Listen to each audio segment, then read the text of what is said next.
We are here with Michelle Hall, and you may have seen her story on Fox 13 earlier, but she's here to talk to me now about kind of a unique thing that has come out. Well, it's kind of ironic anyway. Yeah. We're talking about the American Cancer Society making strides, and you are not actually a survivor. Nope. But you took some moves to make sure that you wouldn't be a survivor. Exactly.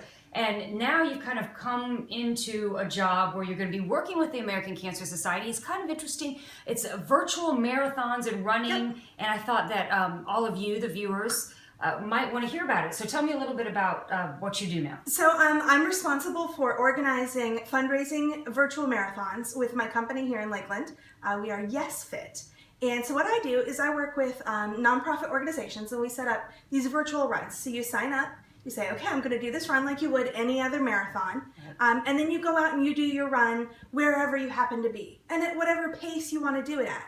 So if it takes you a week or 10 days to do your marathon, it's no big deal. You can do that. You can do that. Oh, okay. So we're getting ready to launch with the American Cancer Society. I'm working with some of the executives over on the West Coast to do a virtual marathon fundraiser with them. So I'm super excited about it. And so you could be in California and Yep. join this You can virtual... join this virtual race. You can do it wherever you happen to be. We have people all over the planet. I sent a medal out to a woman in Estonia last week. So you can be wherever you want to be, and do your virtual marathon wherever you happen to be. So why would you want to do a virtual marathon, maybe? Tell me some of the reasons why you might choose that instead of physically going to a place at a certain time and running. For me personally, I don't enjoy being in a corral with that many people. I suffer from claustrophobia. It's too much for me personally to handle. Right. So I do it where I can and when I want to. Or you may not be able to go to a virtual marathon like Disney, or to a regular marathon like Disney's marathons. It might be something that you can't afford to do, or you don't have the time to take to go off and do it. So you could do it on your own schedule. So you could go to work and work your 8-hour shift, and then you can come home and you can go out and run or walk for 30 minutes, or you can bike.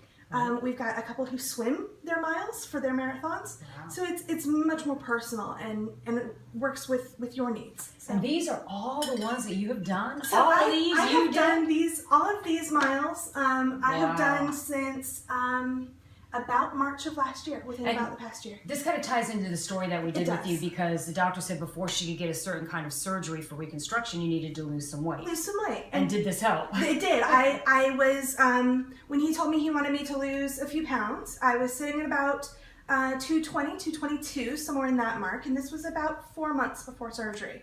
And the day of surgery, I walked in at 210. So that's a high five right there. I committed to it full tilt. So. And you're doing it still, because these are the runs that you're going to run. I'm getting ready to do. So how can people find out more information if they want to especially do this one for the American Cancer Society?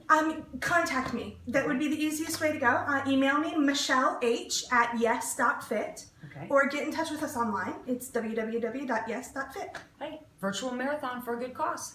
Super simple. Thank you for joining us. No problem.